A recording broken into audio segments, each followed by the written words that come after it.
Again? Do I really have to explain this again?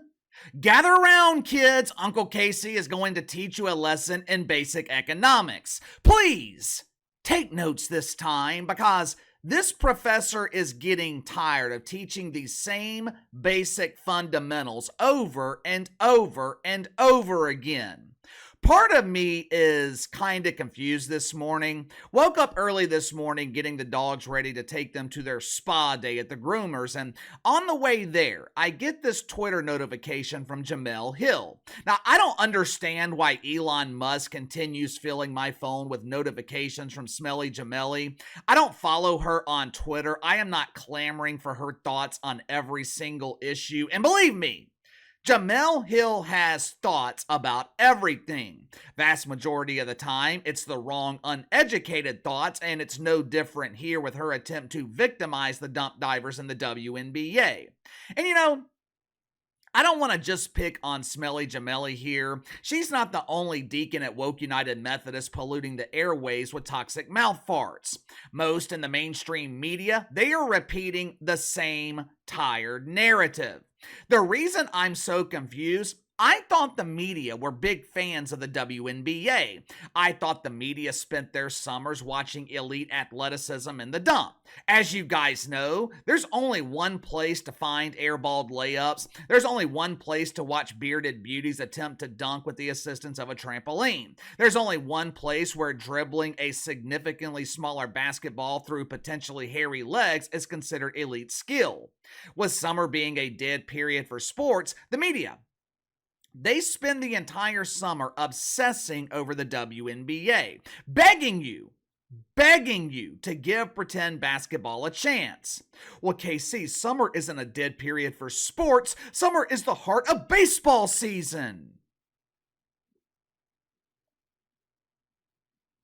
Yeah, no one cares. The media damn sure doesn't care. They consider Major League Baseball to be the beacon of white privilege. Have you guys ever wondered why Major League Baseball and the NHL receive minimal mainstream media coverage? According to the woke commandments, it's a violation to promote those leagues because they lack diversity. But anyway, the mainstream media, they claim to be big fans of the WNBA, but I get the feeling that the media is full of shit. I get the feeling that the media pays absolutely no attention to the WNBA, because if they did, they would understand why dump divers in the WNBA are sitting next to you in coach when traveling to away games. If the trip is under 5 hours, WNBA players, they're sitting next to you on the Greyhound bus. For some reason, Smelly Jemele and the rest of the media, they can't seem to grasp this concept. So, Professor KC, he's going to explain it one last time. This fake outrage, it started last night when Caitlyn Clark and a group of unknown semi-professional basketball players arrived in Dallas. The Indiana Felines, they are in town to play a preseason game against the Dallas Wankers, which is a brilliant name for a team when you think about it, since, you know, everything is bigger in Texas. But as Caitlyn Clark and the Felines arrived at the airport, people the media is mistakenly describing as fans are filming the scene. The media is describing them as fans of the WNBA, but the rest of us, we would describe them as passengers. Caitlyn Clark steps off the plane into the terminal and she is surrounded by teammates and security. As you're about to see, it is very difficult to tell between security and dump divers. There is a bald, bearded man walking with Caitlyn Clark. I didn't know if he was part of the security detail or if he was the starting center for the Indiana Felines. Caitlyn Clark, though, she is peacefully walking through the airport. Terminal wasn't very crowded. It wasn't some big scene. It was just a group of WNBA players making their way to the Greyhound bus. Watch for yourself.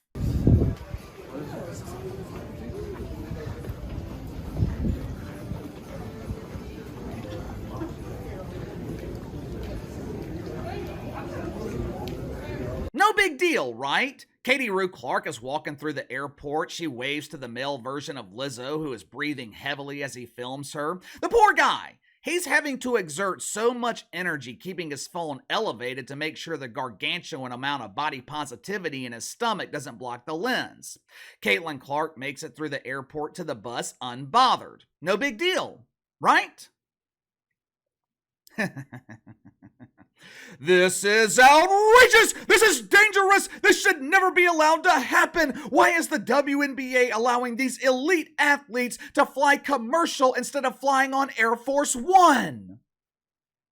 Headline at Athlon Sports. Caitlyn Clark's viral airport moment prompts security demand from WNBA.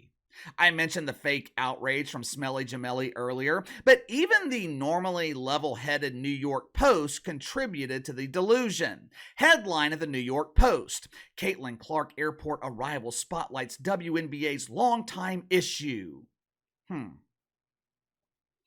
You know, for decades, WNBA players have flown commercially to away games, and for decades, there weren't any complaints.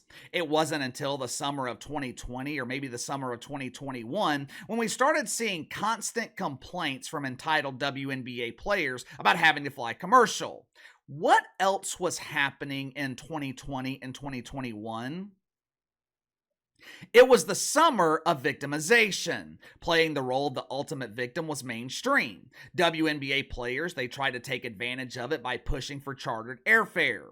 Now, luckily for those collecting minimum wage in the WNBA, they actually have a smart commissioner. They have a woman running this league who understands the basic fundamentals of economics. Once again, the diva of dump divas, Cathy Engelbert, she is having to explain why the WNBA does not allow private flights. The reason is rather simple. They don't have the fucking money. When it comes to small businesses, and I know the mainstream media doesn't want to hear this, but the WNBA, it's a small business. They're not a mom and pop shop, but they are nowhere near close to the Fortune 500. But when it comes to a small business, you know what the number one reason is for failure?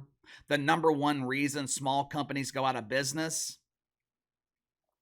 Debt. They take on too much debt. Now, theoretically, the WNBA could charter flights for players to away games. Cat Engelbert could swipe that credit card and unknown dump divers would be sitting next to Fergie, flying first class up in the sky. It would be a hell of a lot easier for Cat Engelbert to do this. I'm sure she gets tired of hearing the constant whining from her minimum wage earners. Hell, I get tired of listening to the whining, and I'm not associated with the WNBA. But Cathy Engelbert, she refuses to give in to these delusional demands because the WNBA would be out of business in 3 to 5 years if players were allowed to charter flights. And that is not hyperbole. That is not me speculating. That prediction, it came straight from Cathy Engelbert. Last summer, in the midst of another round of complaints from entitled WNBA players whining about sitting next to body positivity Bob and Coach, Cathy Engelbert, she explained to The Athletic why WNBA players were flying Delta. "You are not going to jeopardize the financial stability of my dump. If players got what they wanted right now, they would not have jobs in 3 to 5 years.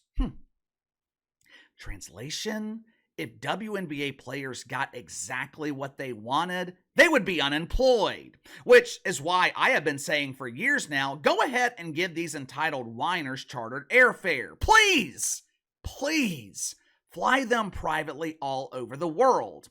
12 months later, instead of WNBA players asking about private airfare, they'll be asking if you want cream and sugar in your coffee. The mainstream media has created this narrative of fake outrage around Caitlyn Clark. In the past, when the media has lit the flame to the ass fire, WNBA players, they have taken advantage by adding fuel to it. Hell, in one instance, they contracted the services of the whoopee cushion and she flamed the ass fire with her powerful boodle breeze. Fortunately, though, for Cat Engelbert, Caitlyn Clark, she just refused to bite into the shit sandwich. Yesterday, she attended a press conference and someone from the media served a softball question. It was the perfect opportunity for Caitlyn Clark to play the role of the ultimate victim. The media, they asked about the accommodations on her trip from Indianapolis to Dallas. They didn't ask her about the first WNBA game. They weren't concerned with her potential nerves or how she was preparing for the stiff defense of the Dallas Wankers. The media, they were more concerned with her comfort level flying Coach into Dallas. Watch for yourself.